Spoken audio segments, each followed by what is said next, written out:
Hi everyone, welcome. My name is Lyra Davis. I'm a proud Cobble woman from the Burringum and Berrigum Nations, Southeast Queensland. I am the youth manager and co-chair of the Uluru Youth Dialogue.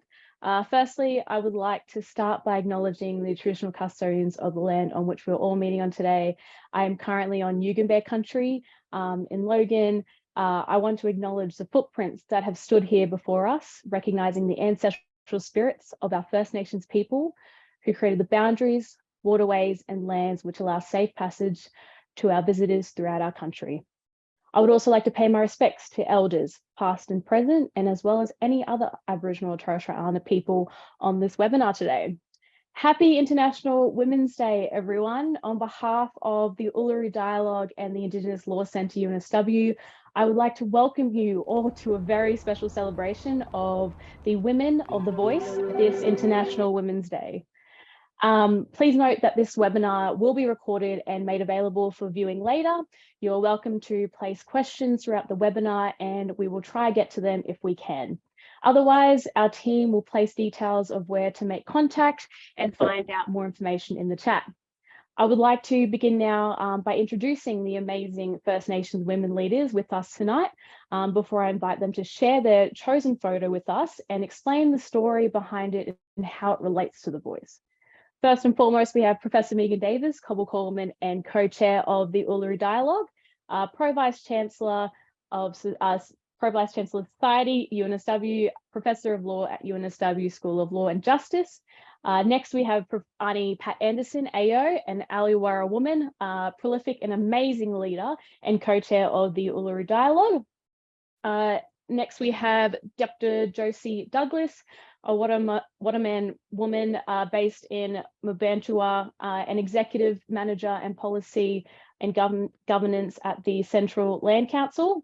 And Sally Scales, Pitjantjatjara woman and prominent artist and Uluru Dialogue member from the far west of the APY lands in remote South Australia. And last but not least, Bridget Dharma Wadri and Pacifica Fijian woman and my co-chair of the Uluru Youth Dialogue, who was born and grew up in Lithgow, New South Wales, and has connection to the Kudjegong River just outside of Mudgee.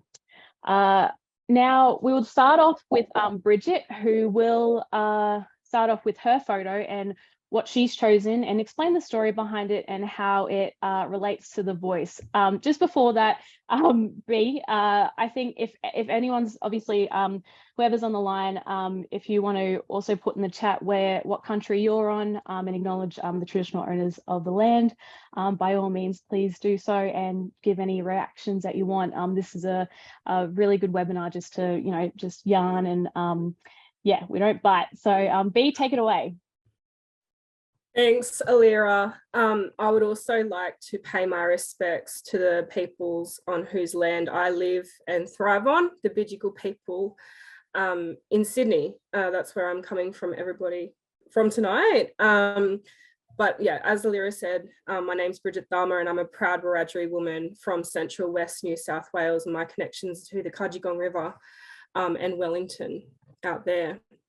I also want to take this opportunity to pay my respect to the amazing, staunch women of the Uluru Dialogue and recognise all of the amazing work that they've done in their own communities and as part of the Uluru Dialogue, I guess for the last almost 6 years. And there's obviously work that was done before that as well.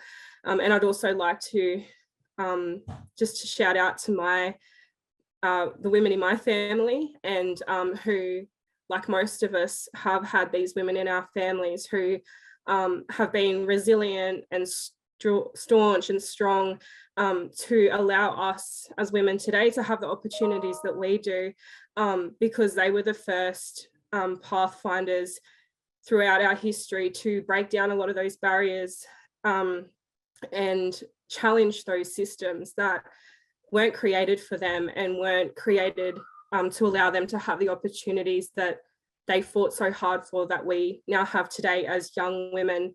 And, even going to university myself, the first in my immediate family, that was a huge opportunity for me.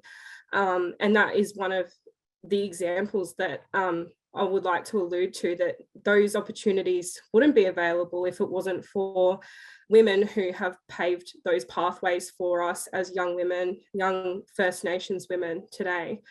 So now just turning to the photo that I've chosen, this one immediately came to my mind because it's really, in all of the work that we do as the Uluru Dialogues and that I do alongside Alira as the co-chair of the Youth Dialogue, it's in these moments with community that I find the most power and that I find the most energy and passion to keep moving forward. This particular meeting was in, I think it was May last year, or April last year, when we brought the Uluru Youth Dialogue members to meet the senior dialogue members for the first time. And it was over a few days. So the first day we actually spent separately. Alira and I led a youth summit, and senior leadership led their own meetings. And then on the second day we met for the first time, and our youth were quite intimidated at first, I would say, because there were some people in that senior leadership group who our youth had grown up knowing their names and seeing them at the forefront of our issues and our struggles and advocating for our rights, basically. And so there was a lot of our youth fangirling over a lot of the senior dialogue members who were in that meeting. And we said to them, you know, it was a time when we were still waiting on the federal election date to be announced by Scott Morrison. And it was a bit of an emotionally charged time, because we'd gone through the previous election where we thought that, you know, Labor would get in and that the Uluru Statement from the Heart would be, there would be a commitment for it to be implemented in full by that government. But that didn't happen. And so after that, a lot of our older people, you know, they felt like, when is this actually going to happen? And a lot of people were so invested following the issuing of it that it was so disappointing when, you know, in that particular election where the Liberal Party got back into government and again rejected the statement. So at this particular moment, there was a lot of emotions going around, and our young people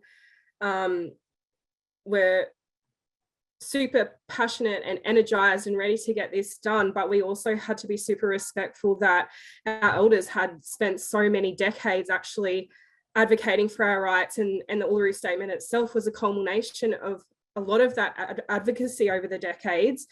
And then to have governments reject, the Liberal government reject the statement, it was just that question of, when are we going to get our moment?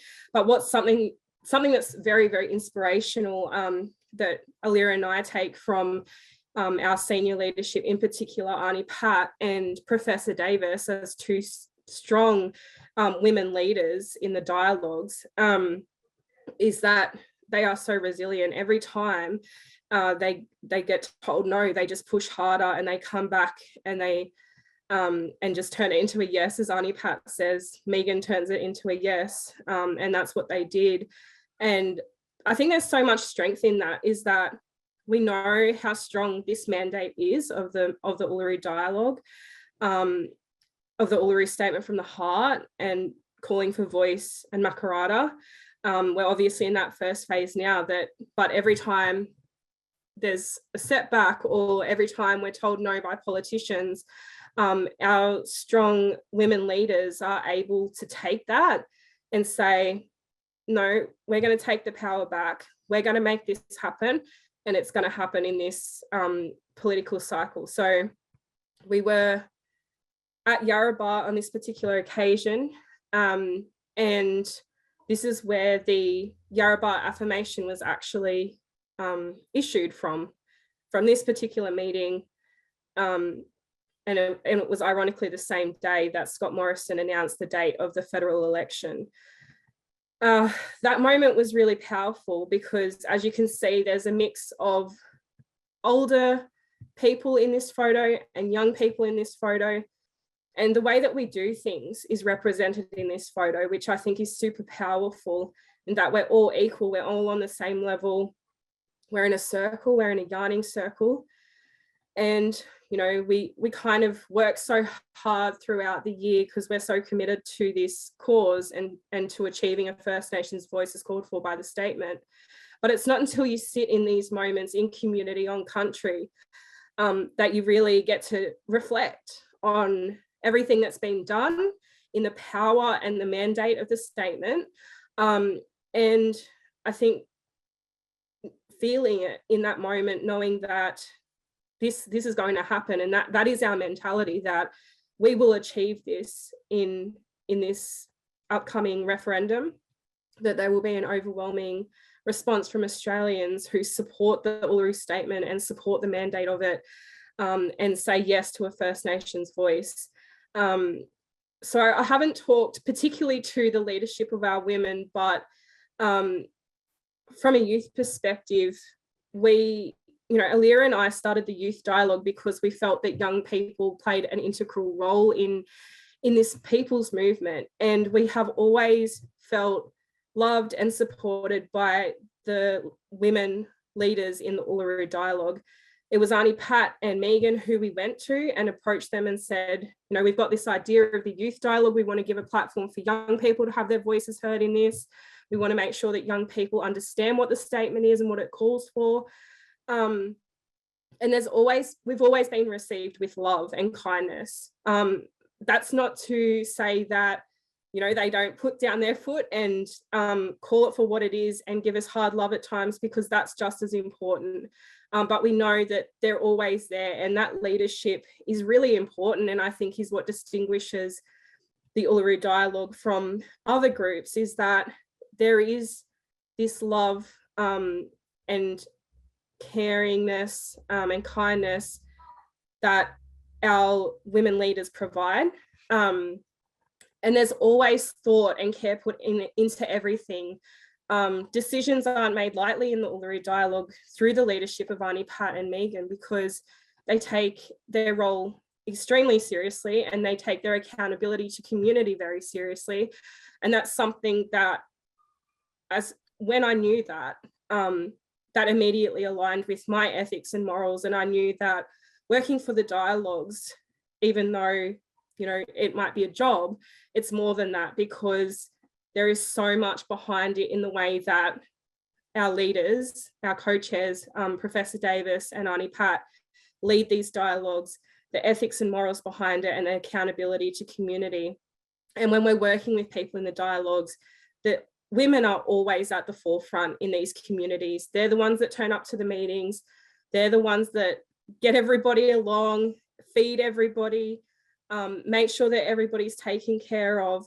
And I think we wouldn't be here today heading towards a referendum if it wasn't for the hard work of the women of the dialogues in our communities on the ground, and the leadership of our co-chairs, Auntie Pat Anderson and Professor Megan Davis. So I think I'll leave it off on that point, Alira.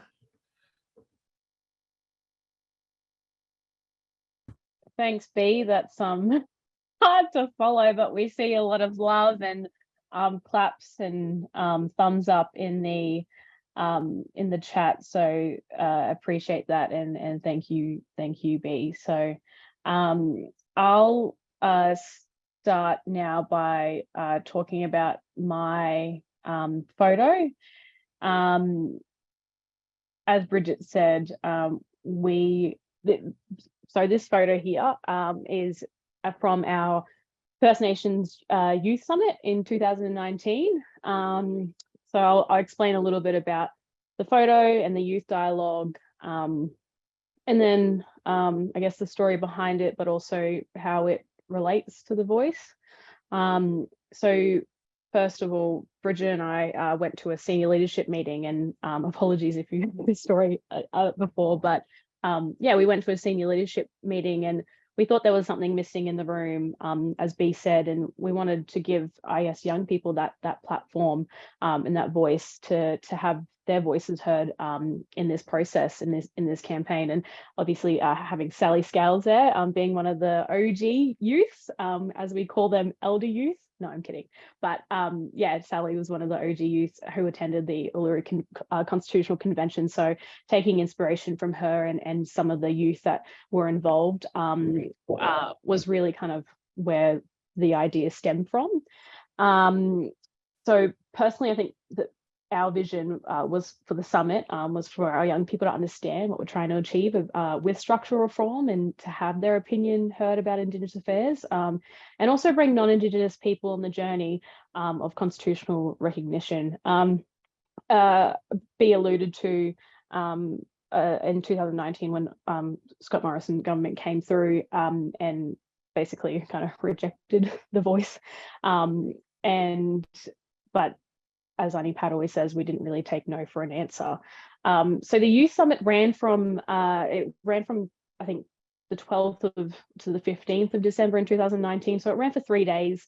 And we were just talking about the process of how the summit and how we organized it. And I guess the purpose and the experience that we felt throughout those 3 days, because we just knew we had some amazing and deadly young people who wanted to just make change in their communities, and the caliber of young people there were just so powerful and empowering for us to see that we can actually make change in the future. It did take nearly, I think, 6 months to organize the summit, but after some tireless work, a lot of the dialogue, the senior leadership dialogues were held in Cairns. So we held the youth summit in Cairns for the 3 days. Obviously, being North Queensland and tropical, it was a beautiful place to hold it. But it gave a lot of background and context of why I guess we needed to hold it there. For the summit, we held a pre-networking event. So we try to get all our youth together and try to get a good vibe going on. I know there's going to be some millennial talk here, but yeah, we try to get a good vibe between all of us and try to I guess bring the atmosphere up and try to kind of set the tone for the weekend and for the summit.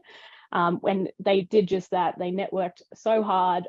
We had some icebreaker games, and it was just amazing to see a group of young people just come together and just really come together for this cause. And then day one, we talked about the Uluru Statement, its reforms, voice, treaty, truth. Professor Megan Davis spoke about the legal aspects to it and the legal, I guess, reforms on why the voice is needed, or why we consider the voice to be enshrined into the Constitution, and then treaty, and then the truth telling, which is the overarching piece. We also had George Megalodinas, who spoke about the demographics of Australian society, and where kind of like the no votes and yes votes, and it was a really interesting presentation, and I think the youth thoroughly enjoyed it. Day two consists of all of our youth coming together in their geographical locations, and just coming up with actions that they can take back to their community from what they heard. Everyone really just digested the information after day one and just were heads down, bums up, and just put down on paper what they wanted to do and how they can achieve this and how we can get to a referendum. And by the end of the day, Bridget and I were sobbing because it was just so emotional and powerful to see so many young people just want to, do something about this and get to the referendum and get that yes vote. So that happened on day two, and then day three we went out to Yarrabah, which is about 40 minutes out from Cairns, and put our feet on country, because I think in this process sometimes, and if you were involved with the Starter Yarns, in this process, I think we need to remember to also ground ourselves in this movement, in this campaign.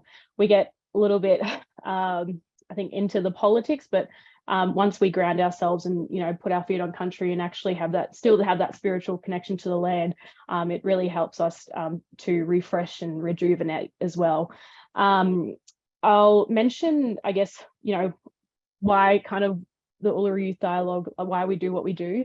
As Bridget said, we you know, we want to change in our lifetime. So, you know, we need to help, you know, all of the women, especially in the dialogues that have paved the way for us to continue the good fight. The voice is an opportunity for change, and we know that sometimes, you know, some Australians don't like change, but I think this is for the better. But there is a gap, obviously, in Australia, and I think the Uluru Statement and the voice is going to help close that as well and bring us together. I think it's really special that the Uluru Statement was gifted to the Australian people. It's gifted to everyone to walk with us on a journey to better the future of Australia. And as young people, I think as Black young people, we have the obligation and the responsibility to continue the fight of our ancestors. So, you know, we have to fight to take back our rights in our own country and for our ancestors to lay at rest in peace. And we have to continue to stand for what we believe in. And that's what we try to instill in our young people is, and you know, our young people already had that big respect for elders, and also knowing that the cultural authority is with the Uluru, the senior leadership. So listening to them and learning off them, but also trying to implement that into their communities was so significant for us. And portraying that message to youth and to our young people is so important, because it's, yeah, as I said, our future on the line, and generations after that. But I think lastly, just mentioning the women of the dialogue. If it wasn't for Auntie Pat and Professor Megan Davis, we wouldn't have a Uluru Youth Dialogue. They've always given us the opportunity to really venture out and do what we want to do to an extent, and to try and think of, like, the world is your oyster. If you have an idea and you can execute it, so be it. So a big props and thanks to Auntie Pat and Professor for always giving us that chance and always believing in us. I think when you share spaces and energies with such amazing role models like Sally and Josie and Auntie Pat and Professor, you just kind of, it keeps continuing to ignite the flame. And Auntie Pat always points to us and says, you know, it's the young people that have to keep this journey going. And that's what we want to do. We want to keep doing it for people like, you know, Auntie Pat and Professor and the women of the Uluru Dialogues, because those are the people that, as Bridget said, having that kind factor and that caring factor to continue this journey. As much as we get kicked down, we always get back up as well. So they've always tried to, you know, tell us that, you know, if people don't support it, just keep going. There's so many other people that are open-minded and that want to hear your story and want to hear what we're trying to achieve, because at the end of the day, it's for the better of Australia and for our little Jarjums and the generations after that as well. So I think I'm going good for time at the moment, but yeah, that's my photo. The photo also that was taken at the end of our youth summit. As you can see, we're all lively faces there, enthusiastic, ready to make change. And that was in 2019, and we're in 2023, and we're going to a referendum. And I think that's a great achievement. Most of our youth, our young people, are still involved, which is really exciting, and really happy to see. As you can see, we all got our hands up because we were like, First Nations Youth Summit. So that's what we said in the photo. But yeah, from 2019 to 2023, it's been a great journey. And I also want to thank Bridget as well, sharing the space with such an amazing Black young woman who is staunch in her ways and who stands up for what she believes in. I wouldn't be in this position without her. So props to B as well.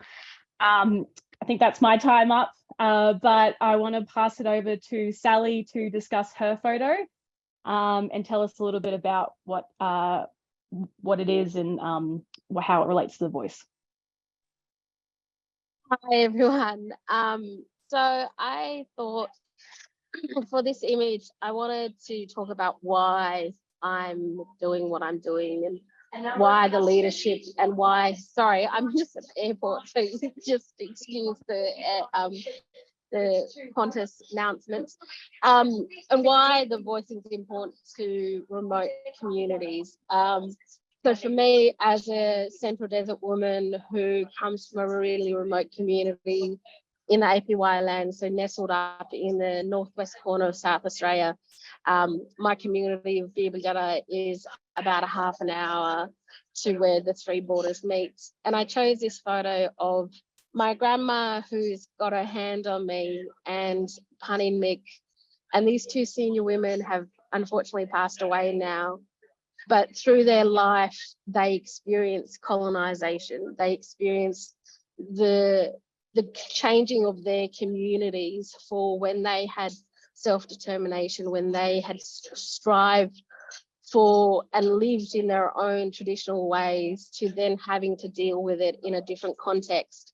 And as strong artists as well, that's my grandma's painting behind us, you know, these women had led a change to force a conversation. So, you know, in Central Australia, our conversations around land rights, our conversations around art centres, which are all started by women, you know, women saying, I want more than what is giving to us.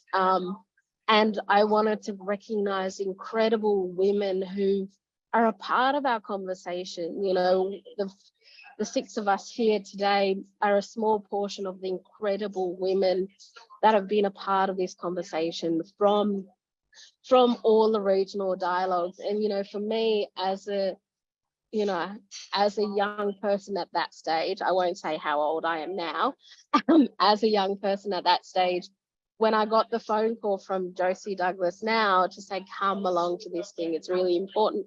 I didn't know what I was going to. I didn't know what the regional dialogues was. Also, when you're a remote, you're a person from a remote community and there's a consultation process, if you're young and if you're a woman, you're quite often shut out the gate. And what was so incredible about the regional dialogues and what Professor Davis and Pat Anderson did with those local organisations that held the regional dialogues, they said, we need to hear from everyday people. We need to hear from communities that aren't a part of the normal consultation processes. We want to hear from people who are voiceless in our own community. And for me, that was the first time I felt included. And that's pretty powerful when you think about it in that way, that 5 years ago, there was a group of women saying, you are a part and needed in this conversation. And going on from what my leadership had shown me on a very individual basis about how to be a strong woman, how to lead, and how using your voice, and for me to use my language and ability to support my community, my elders, how that had been a part of my conversation already. I also had another group of women saying, you're just as important in this conversation, Sally. And then from that, going to the national convention, seeing all of these incredible young people, I kept saying the whole 3 days, it's so amazing. I've never been a part of a conversation where I could see so much leadership in a room, where this wasn't a march, this wasn't a protest, this wasn't a National Sorry Day. It was about having a real important conversation about the hopes and aspirations for not just us as First Nation people, but also what do we want the rest of the country to look like? And how do we want all of Australia to be? And the greatest thing about that whole room and what the regional dialogue and what the Uluru Convention ended up being was about hope. It was about sharing our greatest hope. And I think about my grandma and these women who constantly said, stop putting us in brackets, stop putting us in boundaries, stop limiting what we can be, because we are going to change the space, and walk with us. And I think for me, being a part of these conversations for the past 5-6 years and seeing the change that as an individual people remember that we are a part of the wider world here, that this is about using your own power, your own voices to make sure a First Nations voice is heard. That is at the base. It is about letting us have the opportunity to empower our own communities. We already know how to do it. We already know what doesn't work and what does work in our communities. The amount of times we've been blamed for things that we had no idea was happening until it's suddenly thrust upon us. And this is what the change in a quick change in my grandma's generation of incredible women who fought for more and who opened doors. And she did that in the art space, where I look at the Indigenous art space where I get to also be a part of, but these incredible women have gone and opened doors and doors and said, stop limiting First Nations artists into a bracket of your comfortability. They are contemporary artists. So I would also say, stop limiting First Nations women into the barriers and the conversations that you want them to be. We are more than the one dimension that people think we have to be. And I think there's incredible power in what we all do every day when we share that spotlight, when we share what we're doing. And I think as women, and especially the women that I've been very privileged to work with, it's constantly about showing up for each other. It's also about sharing that spotlight to say what is important isn't just for me, it's important for the young ones that are coming through. It's important for every single person that is a part of this country. And I'm very privileged to have so many incredible women. And I'm very fortunate to work with what I consider the women's group, where there is so much leadership from every corner of, I don't know, I just think it's powerful, really. I mean, I'm just thinking, getting emotional myself, but it's the power of these women who go, we can be more. And I really wanted to showcase that, you know, for me, being included in such richness of leadership, and how when you're given the opportunity to participate, to grow, what that can lead to. So for me, in the past 5 years of being a part of this conversation, a part of this leadership team, I've gone on being the chair of my local land council. I've been a part of, you know, artistic career practices. I've helped my elders open galleries.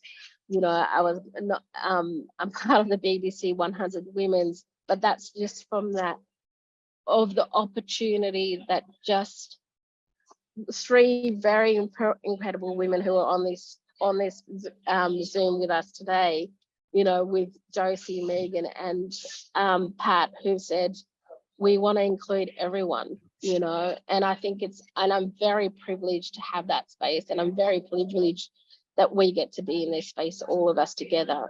And I just want to remind everyone that with the referendum and what we're trying to and we're fighting for is the power of ourselves. You know, we have the opportunity to change the Australian landscape for not just ourselves, but for the future. And it is the perfect time, and we have to fight for it. And we have to keep having the conversation, because we can't fail this, and we have to turn, and this is a golden opportunity to turn what has been a major struggle for everybody to be the most wonderful occasion for all. So I just want to say thank you, and I'm going to get off before I make myself cry, but thank you so much. And continue to have those conversations and continue to think about how you can empower other women around you as well, because it's not just about us here, it's about everyone. Thank you. A lot of love, Sally, and a lot of claps as well. I think we all have a bit of a tear in our eye from that, and that was a very sweet definition of your photo and the story behind it, and you as a person as well. Yeah, it's bit emotional at the moment, but thank you, Sal. So next we'll go to Josie. We want to invite you to turn on your camera and unmute and talk about your photo and the story behind it. Thank you, Leah, and thank you for those beautiful words, Sally. Can listen to you all day. Hello, everyone. My name's Josie Douglas, and it's great that you've joined us for this really important celebration of what it means to be a woman and International Women's Day. I have boxes and boxes of photographs waiting to be sorted and catalogued. And earlier today, the contents of these boxes were flung far and wide in search for a photo of my nana. This is a photo I found. I had another in mind that had me and some great-grandchildren in, but this is a photo I found. And it's a photo of my nana Nancy, who's passed away. This was taken in the early 90s, so you can see she's quite elderly in this photo. So a Waterman woman from the top end, southwest of Katherine, fluent in Waterman language, actually multilingual, and strong in Waterman law and culture. Nana Nancy is my maternal mother's sister. My maternal grandmother's sister. So my nana Nancy is the sister for my maternal grandmother, Nana Maggie. And my grandmother Maggie died when my mother was 13. My mother was a member of the stolen generation, so taken away when she was 7 years old. Government policy of the day, an Aboriginal mother and white father or non-Aboriginal father. So my family has experienced the invisible hand of government policy with tragic and entirely avoidable consequences. I don't have any photos of my Nana Maggie, and I have very few photos of my Nana Maggie, of my Nana Nancy, and the photo that I'm sharing now. So my Nana Nancy has no birth certificate, didn't have the opportunity to vote, didn't have the opportunity to be on the electoral system, had no access to formal education, but of course was rich in Waterman language and ecological knowledge and cosmology and cultural practices and social and cultural knowledge. My grandmother experienced what can be characterised as of frontier life, of the cattle stations and pastoralism of the top end in the Northern Territory. Because Waterman country is savanna country, and it's perfect country for cattle. And of course, the assaults and ongoing assaults that's happened to Aboriginal people and society, and particularly Aboriginal women within this frontier context, is something that my grandmother's experienced harshly and tragically, and had no control over a lot of what happened to them, or of what happened to their bodies, and what happened to them as Aboriginal women. And this is what drives me from a personal, very deeply personal sense, is thinking about my grandmothers and the life they experienced, skip ahead a generation, and now what I am able to contribute to in terms of this debate and discussion and referendum around the voice. So violence comes in many forms. Certainly it was part of the frontier, but it's also happening today. And this violence is not just an event or a series of events, but a continuation of attitudes and microaggressions to one's personhood and sense of who they are. And I think that a no vote in the referendum will be a continuation of violence and a continuation of the colonial project. So this photo to me represents a refusal to be anything else but a Waterman woman. It represents a refusal to be a problem. And as Rosalie Kunoth-Monk said, a very strong woman from Central Australia, she said, "I am not the problem." And my grandmother never saw herself as a problem. And I don't see myself as a problem. But instead we have a problem that we can collectively fix. And that is, I think, very importantly, women working together. You and I, all of us within this, modern nation state of Australia. And to me, the voice is a solution to the problem of continuing poor policy, of poor legislation, and sometimes and a continuation of harm that has been meted out over the generations. And sometimes it's not intentional. It's just through poor advice, by not listening to our First Nations people. And so I think it's a real opportune time now for Australia to come together and examine the facts, because when we have a debate that's not grounded in the facts, that's when the debate can get really waylaid.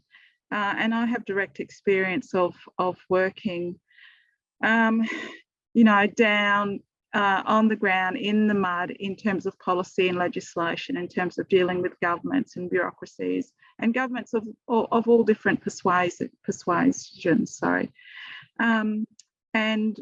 And I think so. I'm been intimately involved in trying to fix problems, to kind of fix these wicked problems that inadvertently come about through poor policy and poor legislation.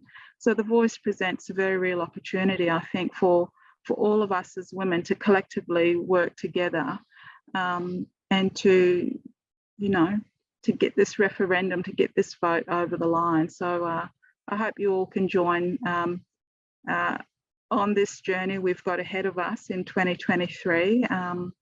And I'll stop there. Thank you. Thank you, Josie, and what a beautiful photo. Yeah, we're getting a lot of love and a lot of claps and a lot of celebrations as well, because I did see one comment that said women are the future, which is amazing to see. And also Josie telling the truth-telling aspect of the Voice, but like also your experience. So thank you for that.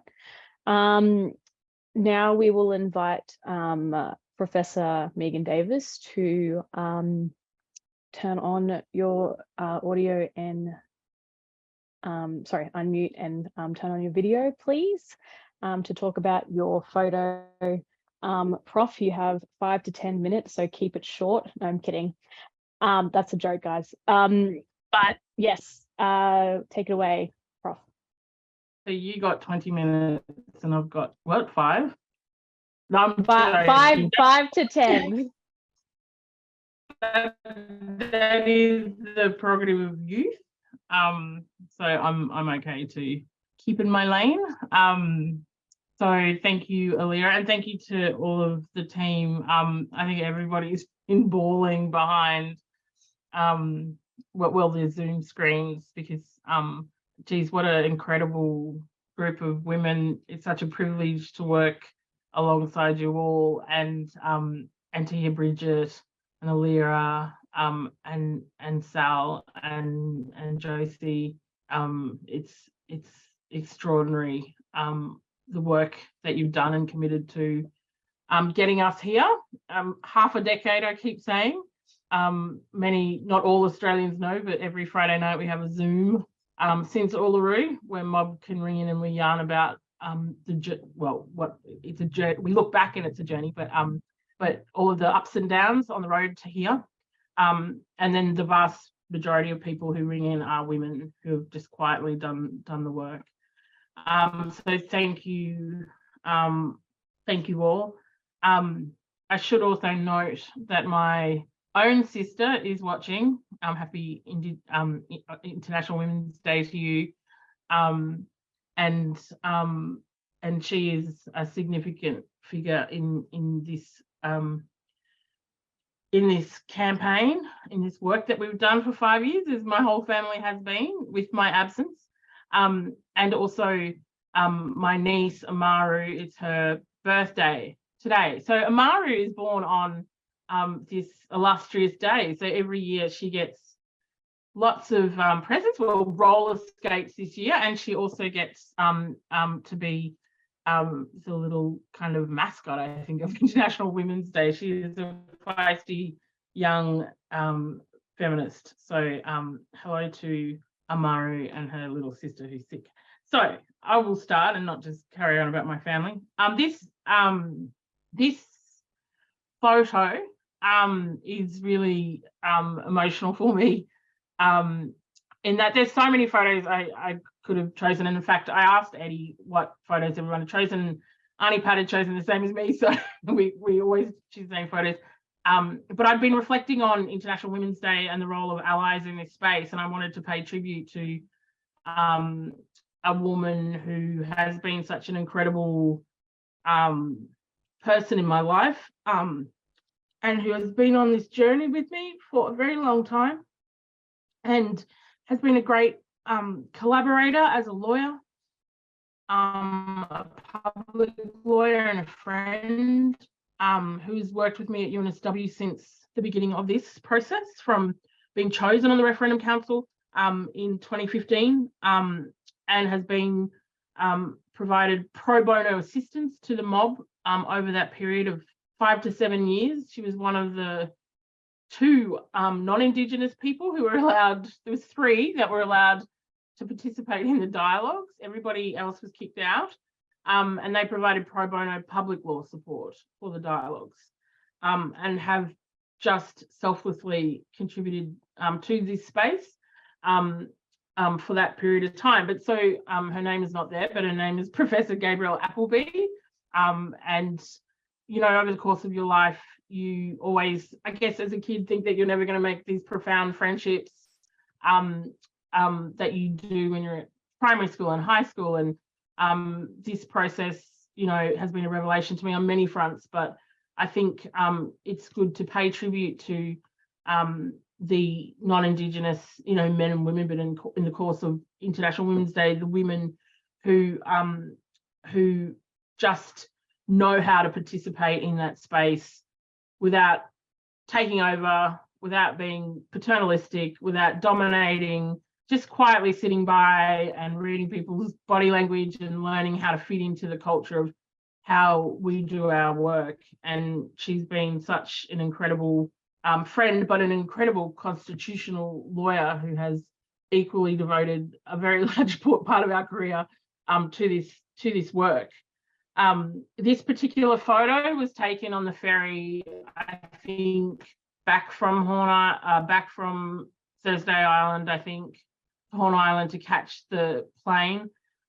Gabrielle came to all the dialogues with us, and this was the very last one. So it was very nerve-wracking because it was barely weeks before the National Constitutional Convention would commence. So it was exciting because it was the end of pulling together all the dialogues and what they said and how they responded to things and what they'd ranked. So there was that exhaustion factor, but significant and acute anxiety, as Auntie Pat will remember, just preparing for that big final meeting and not knowing how that meeting would go, and whether it would be successful or not. And I think that this picture really captures that. Little did we know that we would end up going to Uluru and being involved in such a historic consensus of our peoples from across Australia. So I wanted to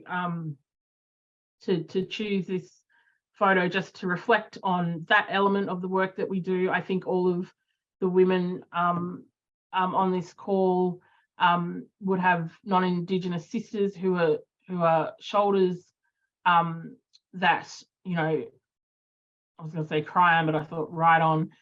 Women that are there for you, women that you can talk to about the reform, and women that will listen. And Gabrielle's been a key part of that, and the alliance of really strong women that, you know, make up the back of this work, which is why every year we like to really emphasize this. The work of the Uluru Dialogue and the Indigenous Law Centre has really kept this reform alive. Has, you know, in the weeks and long periods where no one from the media to anyone will engage with Uluru, we kept chipping away at that and doing the work of educating Australians. You know, we're in a phase now where Australians are becoming involved in the story and learning more and more about it. And we, you know, are busy trying to get ahead of the, as we call it, retail Australian politics that is trying to make this just simply about left to right tribalism and ideology and the next election, and not about something that is really important for the future of this nation. And I think the emphasis today in celebrating the women and the female voices of Uluru is that not enough is done to reflect on how important this work is and what the voice will be in terms of the flourishing of Indigenous women's voices. What we know from previous representative mechanisms is that they haven't always mostly included or elevated women's voices, not particularly the previous body, ACSIC, which I did my PhD on. You know, it's not always the case that ballot box elections and handpicked kind of ministerial bodies, etc., are going to pick women and allow women's issues to be really prominent in a way that gives them great nuance and depth. And that's really a key thing about the voice. Everybody has said from day one it needs to be equal in terms of gender, but we need to be really vigilant in terms of ensuring that women are provided with the material conditions to fully participate in the space that will be the voice. So I think I'll wrap it up there because I don't want to take up all of the time. But I wanted to pay tribute to my dear friend Gabrielle, and the contribution that she has made, and the contribution of many non-Indigenous women like Dr. Sarah Pritchard, who's a Justice of the New South Wales Land and Environment Court, and other women who have helped provide the work that has, and this has been a huge nation building piece of work that has required the best and brightest right across the sectors, but particularly in my area of constitutional law, it has required a huge amount of work from really, really smart Australians, including our own mob. And so I'll wrap it up there. Just give another shout out to my little niece, Amaru, who is, it's her birthday today, and her little sister actually a little, I was going to say characters, Uluru, but they are actually in the history is calling ads at the end. And they've been working on the voice for 5 years too. Both of them came as little babies to the Brisbane Dialogue. So happy birthday to them, and thank you, Alira. But wait, there's more. Okay, keep going. You're funny, Prof. No, thank you for your amazing story as well. Yeah, I think a shout out to our non-Indigenous brothers and sisters who, mainly sisters today, but also brothers, that help us on this journey. So that was a really beautiful story and an incredible story, and I think a lot of people can relate and have and give props to that. So thank you, Prof. Also, happy birthday to Amaru. Yes, she is 11 today, so that's great. So now we'll I will ask Auntie Pat to turn on your video and unmute yourself, and if you could talk about your photo, the story behind it, and then we can go to discussions and questions. So take it away, Auntie Pat. For the great job that you're doing, and Bridget. We first met these they were very young, 6 years ago, and now they're becoming, really articulate, committed and loving young women. And I'm proud of them both. And Sally, we knew Sally too when she was very young, and listen to the three of them today. So I can speak for Megan here. We're really proud of you all, and all of the young people who continue on this journey with us. And my mother is a bit like Nana Nancy. She was stolen from her country. We're Alyara people. Our country's on the Queensland straddles the Queensland and the Northern Territory border. She was taken to a Carlin compound in Darwin, incarcerated there, and it was public policy of the day, as she got older, not to teach her to read and write. And just to give some perspective here to the history that we're talking about, is very relevant. It's in all of our families today, as Josie, we all have really. It was, I grew up in Darwin and on Larrakia country. And when I was growing up in Darwin and getting, towards the sort of high school, the only job opportunities that were available for me was to be a cleaner. There's nothing wrong with being a cleaner at all, but the point is it was the only option. So all of the families, every Aboriginal person or Torres Strait Islander that you're ever going to speak to is going to have these stories of tragedy and violence that Josie spoke about, and this is an opportunity to try and correct some of that. Women I have 5 sisters. I grew up in Prep Camp, and all of the mothers there were women that my mother grew up with in Carlin compound. So there's this generational thing happening here. So, and all of the people that I grew up in Prep Camp are still friends today, and now I'm seeing their grandchildren and in some cases, great grandchildren. So I feel that I'm very fortunate to be surrounded by really strong women. Even when I was a kid, all the women around Prep Camp, it was hard living. It was a segregated lifestyle in Darwin. We're only allowed to live in the camp. We used to go to the side door to go to the cinema. We weren't allowed in the front door. We could buy a dress, but we weren't allowed to try it on, and so on and so on and so forth. This picture here, though, so I've been surrounded by wonderful and amazing women of all ages, and I've met them all this last 7 years, this amazing array of women that you're hearing here tonight, and we've become pretty close over this last 7 years. The picture I've chosen today, though, this is the very last ceremony that was on the ceremonial grounds at Murujulu. Megan had already read out the statement for the first time at the place where we were staying, and then we had a big meeting, big dance, everything out at Murujulu, and there were dancers from the Torres Strait Island people came with a dance especially for that, to dance at that ceremonial ground there on this occasion. Galarrwuy Yunupinga, who couldn't come, sent a troop of dancers, men and boys, and they brought to everybody the gift of fire and all the symbolism associated with that. So this is something we don't often talk about. It's the gifts that were given to us, and I'm just going to go through them at the moment. You see here, Megan is carrying what's called in the centre is a kudra, and it's beautifully balanced, and it's a fighting stick, but it's also a digging stick. So there was a lot of the gifts were all selected very carefully. So there is Megan with this amazing kudra, which can gather food, but also is a fighting stick as well. I was given this huge pity and the statement is sitting in there. I don't know, I take that to mean, because I'm much older than the team, that it was something I would be the nurturer, and I would care for and look after, because in the pity, we would usually carry babies and food. So that's what they gave to me. And what's not in the photo, but they also gave to Noel Pearson and to Mark Liebler, who was there for the ceremony. Both Mark and I co-chaired the Referendum Council.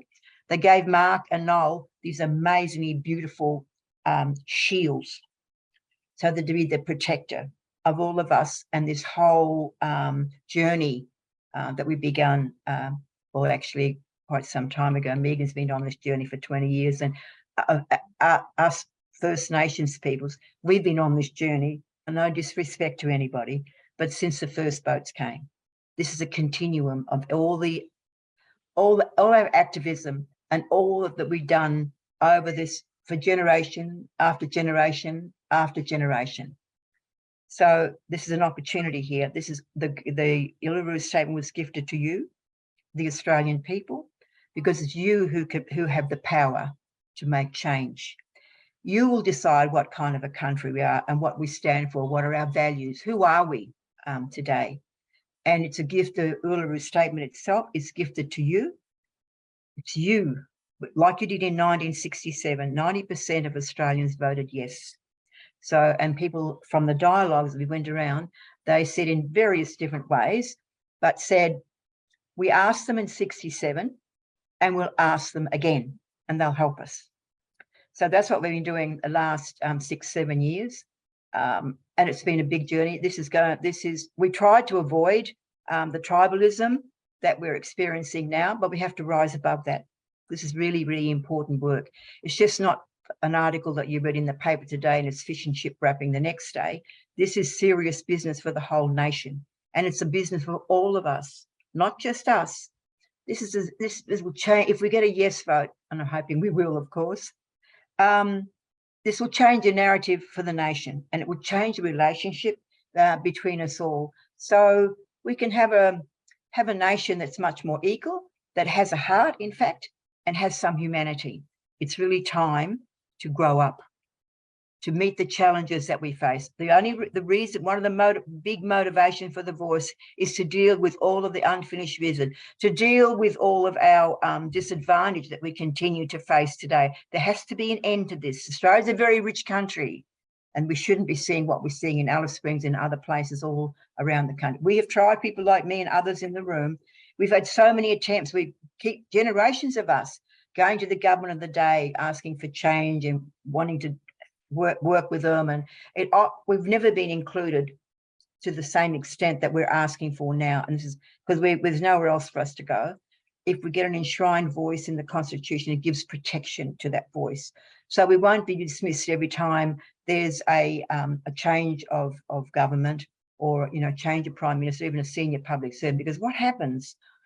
We have to all kind of justify ourselves all over again. What we need continue to need those monies rather, for our families and our communities and our organisations. It gets worse than that, because they go back to ground zero, as if nothing has ever happened. So, and any organisation we put out has just been signed away in an afternoon. Same with Big ATSIC. ATSIC had its issues, but they already had a review and they were trying to attend to those issues. So there's no protection for us. There's no recognition that we are the first peoples of this land. We ain't going anywhere. However, we have a big job to do, all of us. This referendum is as much about you as it is about us. It will signal who we are and what we stand for. I think my last message would be, we won't be able to deal with all of the misinformation and disinformation, but I just want to, and it's ask as many questions, find out as much as you can. It's a bit of a do-it-yourself kind of referendum, really.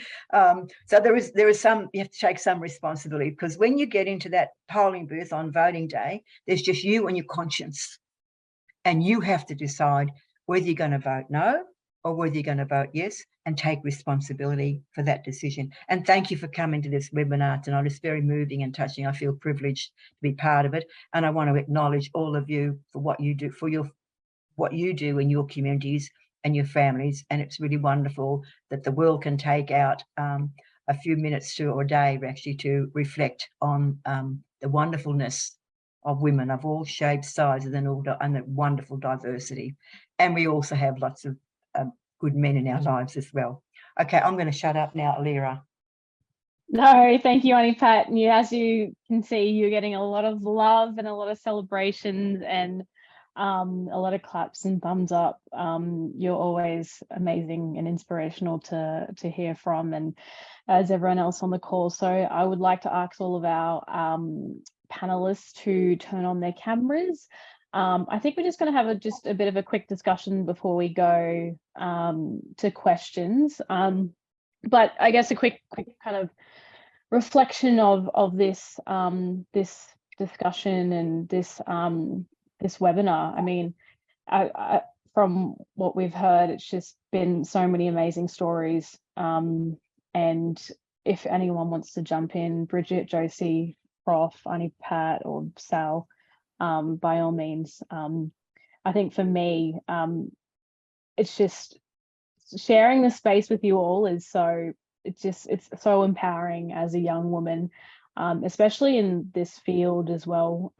It can be challenging at times, but I think having your support and hearing your stories and hearing, I guess you guys building your resilience to this space is just always so empowering for me personally, and sharing the space with one of the most my Professor Megan Davis, my auntie. So having her in the corner on a professional but personal level is really inspiring, and you ladies all make me feel so inspired. So thank you to each and every one of you for playing a part in my life, but also the journey of my career. And does anyone else want to mention anything or reflect on any comments? I'll jump in quickly, Lyra. Yes. And thank you for those lovely, kind thoughts. It's been an emotional seminar, surprisingly, or not surprisingly. Sally would say I have a cold heart. Just jokes, Sally. Sally's stuck in the Qantas lounge. I just wanted to answer Anthony's question, Anthony Massaro, because he says, I'm not the first person to ask this question, but what do you recommend as a message we can take back to our colleagues and families to encourage a yes vote? It's a really important question, because I think what we're seeing is a lot of political tactics. I think Auntie Pat,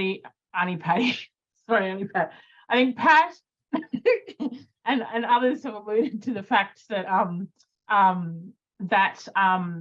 this was issued to the Australian people because we wanted to have that conversation with the Australian people, and we knew at some point, as I said, retail Australian politics would kick in, and retail Australian politics is what we term the Australian political system that involves two major parties inevitably finding a way to sink advocacy and campaigns for significant Indigenous advancement. Now, that's not quite what's going on here, because we have a very strong Prime Minister and government that's supporting this. But there are people who are trying to problematise this issue through disingenuous calls for detail, which are very different to genuine calls for detail. So one of the things, I think, one of the messages that's important for you to take home is this: this is not an ordinary situation in Parliament in the course of a 3-year political cycle. It is a referendum that changes the text of the Australian Constitution. So it's a very different piece of work. And what we're asking the Australian people to do is to vote on a principle.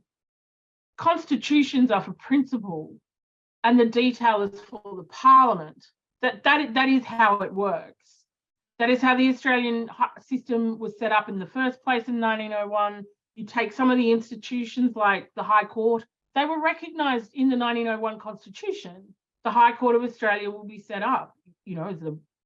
these are my words, as the referee, that's an kind of NRL sporting analogy, but the High Court of Australia will be set up as the kind of referee of the rule book, of the constitutional system. Now, the High Court wasn't set up in legislation. The detail, right, the detail, the meat on the bones, wasn't set up in legislation until several years later. That is the constitutional technique. You don't embed huge amounts of detail or the operating manual into the Constitution. Now, we know that Australians are going to need some information or what we call detail about what the voice might look like. And that is the work that is underway. It is inexplicable to me why the media keep saying, will there be any more detail? Is there enough detail? Where's the detail? He's hiding detail. The Prime Minister set up 3 entities, committees, who've been working since September on this stuff. They put out communiques after every meeting that's published on a public website. This is not done in secrecy, it's done in plain sight. Whether the media chooses or chooses not to engage in that detail that is published since September of this work is a whole other story. But this has been a proper process.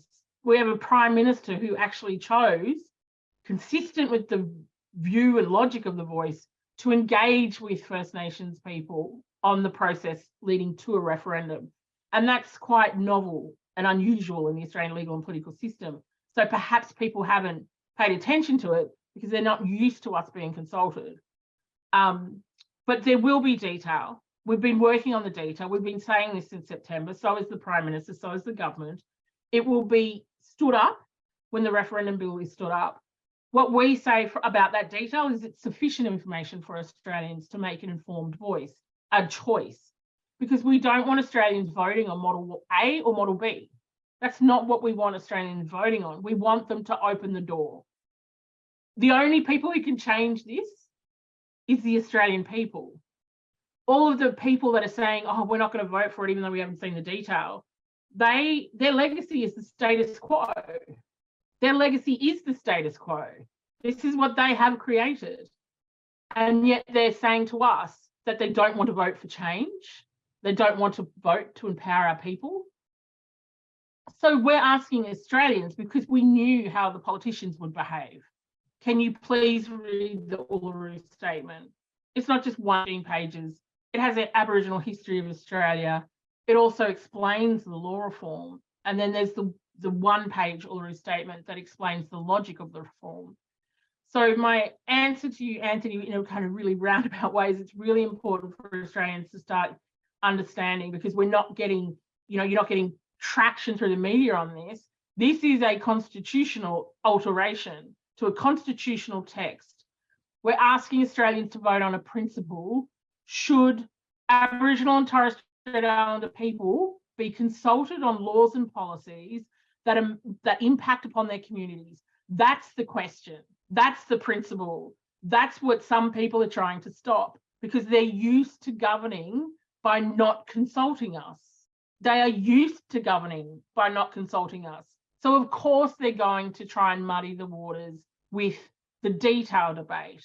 But there is detail now on the table. We already know the parameters of what it might look like.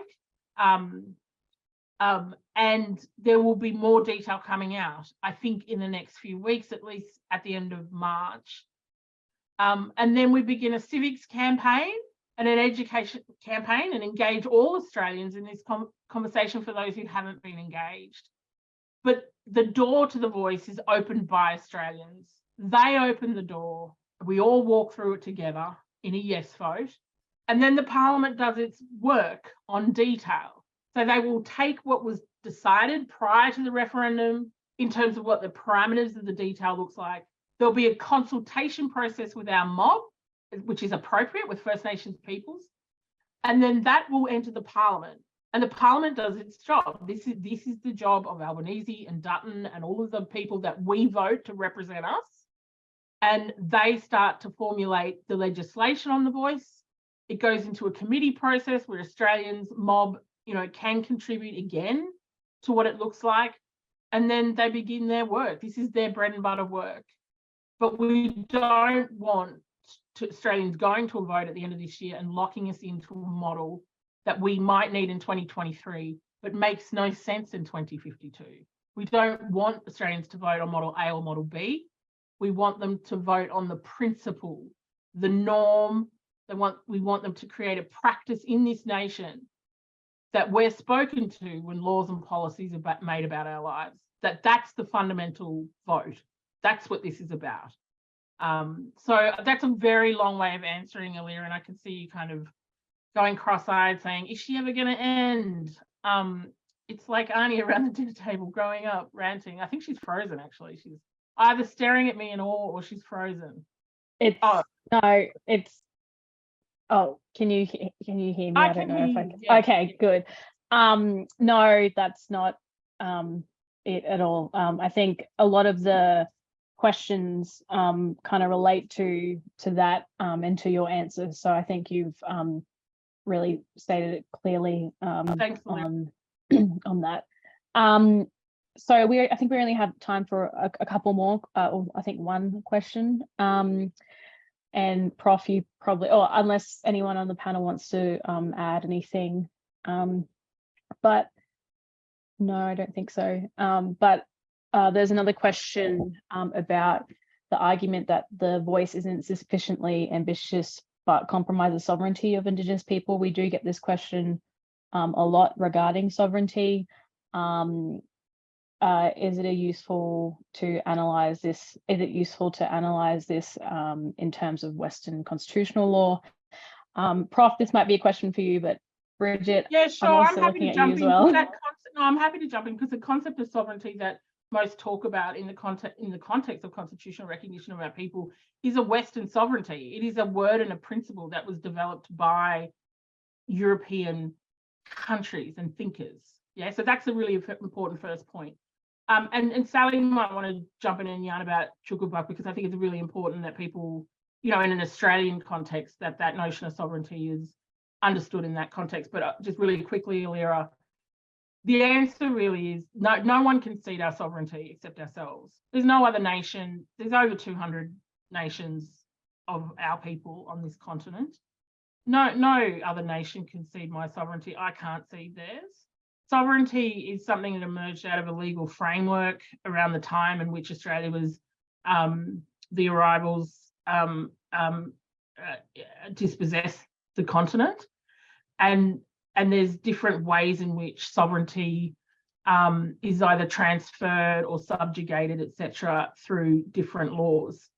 And so the position, the legal position, and we know this because even the Referendum Council got legal opinion on this from Brett Walker SC, the legal position is that our sovereignty was never ceded.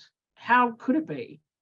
And so just if I just kind of move across Australian history, Lyra, 19 didn't cede our sovereignty. 1980, 1967 didn't cede our sovereignty. The 1983 Australia Acts didn't cede our sovereignty. Mabo didn't cede our sovereignty. No one can cede our sovereignty except us. That's a decision that we make with the Crown. I mean, sovereignty takes on a different form and discussion in 2023 to what it did in 1788, because Australia kind of cedes its sovereignty in various ways in relation to the United Nations, international financial institutions, free trade agreements, all of those kinds of things. Sovereignty isn't the EU. Sovereignty isn't quite what it was in 1788. But the issue of sovereignty is one that all nations face when they enter into a treaty negotiation with the state. So it's it's the treaty process and through agreement making with the Crown that each nation makes its decision about what they will do. What Uluru says is that Aboriginal sovereignty coexists with the Crown. That's as it always has been. It's always been that way. So no, it won't cede our sovereignty. The voice is very much aligned with the United Nations Declaration on the Rights of Indigenous Peoples that says, through a voice, we can have political participation, or political participation in the democratic decision-making of the state is appropriate for Indigenous peoples, and that a voice is a mechanism in which that can be achieved. So voice and treaty are two different things, and we need both. But no one no one can seize your sovereignty. No one, except yourself, your own mob. It's not possible. It's not possible. That's it, Lyra. I think Sally, I don't know, Sally wants to jump in. I think Sally wants to say, yeah. I suppose I'll give you my description of what Jukurpa is, and this is just a very personal thing for me. And as a Central Desert woman, and I detest the word dreaming or dream time. And I think this goes back to our sovereignty, and this also goes back to our self-determination. For us, Jukurpa is our word for law and culture. And I say law as in LAW, laws. There's a rights and responsibility to that sacred site. There's a rights and responsibility to those sacred songs. You know, and I think if we thought about colonization and how they treated sacred site, instead of saying, oh, this is a sacred site, this is where they do dreaming, if they actually said, no, this has got a law and responsibility to it, how different that our conversations around sacred sites would be. So Jukurpa is also, you know, it is a law and culture, but it's also the binding nature of a First Nations person to their country. You know, so we may live off our country, but our country is us, you know, and it's not something that is dreamed up overnight. It's not something that is sitting in an airy fairy nature. It is a part of us in an everyday sense. And we get to have that. And this is a continuation of 60,000 years plus. And I just wanted to touch on a few comments around, you know, what does this, and I'll go back to what I said during the thing, during my photo, is that, you know, the reason why I'm a part of this conversation, the reason why I see its importance of the voice is for our remote and regional communities, is the fact that these incredible Aboriginal leadership who are on the ground have been subjected to what the government of the day in state and federal laws have dictated for us without our consultation, without, you know, without us even knowing about what they're doing, and constantly just pushing through and making it work, and also knowing that sometimes it's going to fail. And we get the constant blame for that. And so for me, I'm wanting to see a change. And this is where I think people will hate that change, is we won't be their excuse anymore for things not working out. Because if we're at the table and making things happen because we know how it works in our communities, that's not an excuse they can have anymore. That's not the dead cat on the table. So, you know, I just wanted to touch on one more thing before I have to go into my flight, is when this regional dialogues happened, and from that there was an incredible invitation that happened from the Mudijulu community. This was the community that was the face of the intervention. This was the face of such lies around the intervention, where the ABC continuously, all media continuously used this community for all of that negative story. That community said, you have to have the national convention at the Rock. You have to have it at Uluru. You have to have it where everyone can come together. And there was so much power and privilege in that. And as a presented a woman who, this is my family, this is my extended family, I felt so privileged to be a part of their community. And they said, we want you to have the opening ceremony here. We want you to have the closing ceremony here. We want this conversation to be a part of everyone. And we want to include everyone to have an opening and a closing here.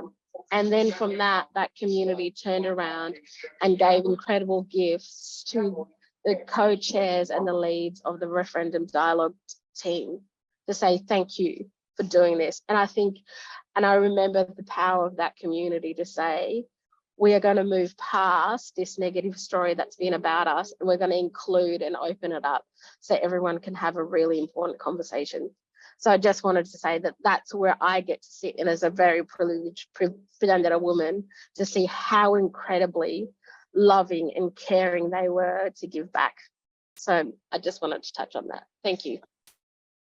Thank you, Sal. And that was, one of our questions too. I think all of this whole webinar has been so powerful and just emotional, but before I invite Auntie Pat to turn on her camera for closing remarks, I just want to remind everyone that this has been recorded, and all of your questions we can answer hopefully in a following email after this. But if you go onto our website, ulurustatement.org, we do have a lot of resources on there that speaks to the detail, speaks to the reforms, and please just look on our website. It has everything. Follow us on our social media accounts. We have TikTok, Twitter, Instagram, and yeah, I think you'll get a lot of resources and information from there, and all of our contact details are on there as well. So thank you, ladies. I'll pass it to Auntie Pat now to for some closing remarks, and we'll end the webinar. So thank you, Auntie Pat. Auntie Pat, over to you. Thanks, Alira. We have nowhere else to go.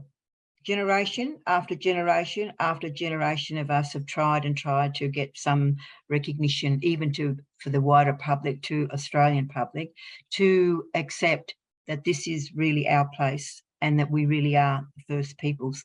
Our culture, we're the oldest surviving civilization in the whole world. The scientists say 65,000 years, and that as tools get more and more sophisticated, that date keeps getting pushed back. So we have been here an incredibly long time. We need some help now because of the everything, generations of colonialisation impacting on all our families. So we need some help. We have nowhere else to go except to the big law, which people at the regional dialogue call the big law, is your constitution, not our law, your law. We've got our bare asses on the barbed wire here, and we're pushing off, and we need your help, because what we're asking is, this is as much about you, as I said earlier, as it is about us. So we've got a real opportunity here. We've got the gift of the Uluru Statement is, yes, I did see that figure as well, 120,000, but I've seen that too. So, you know, how long do you have to be living on a continent? So we have a real opportunity here. The gift is a gift of love and hope. That's the Uluru Statement, which we've gifted to you. So inform yourself, make an informed decision. As I said to you earlier, this is a kind of a do-it-yourself referendum. It's really important that you try to make an informed vote as much as possible. Ask the questions of sort of any questions that haven't been answered. I'll just take the initiative here. We'll try and get back to you offline and put it on our webpage. Go to our webpage. Look, if you haven't read the Uluru Statement from the Heart, please read it and hear it. Hear it not only with your mind, but with your heart. Thank you all again for coming. We've got a big job to do, but we're up for it. And you know, we can do better than we're doing. We can do better than this. And we all believe that. And like I say, walk with us on this amazing journey for all of us over 18. This is probably going to be one of the most significant things we're ever going to do for a long time anyhow. So thank you again for coming. I hope you've all had a very happy Women's Day, International Women's Day. And thank you for coming, and Godspeed. Take care and stay safe. Thank you.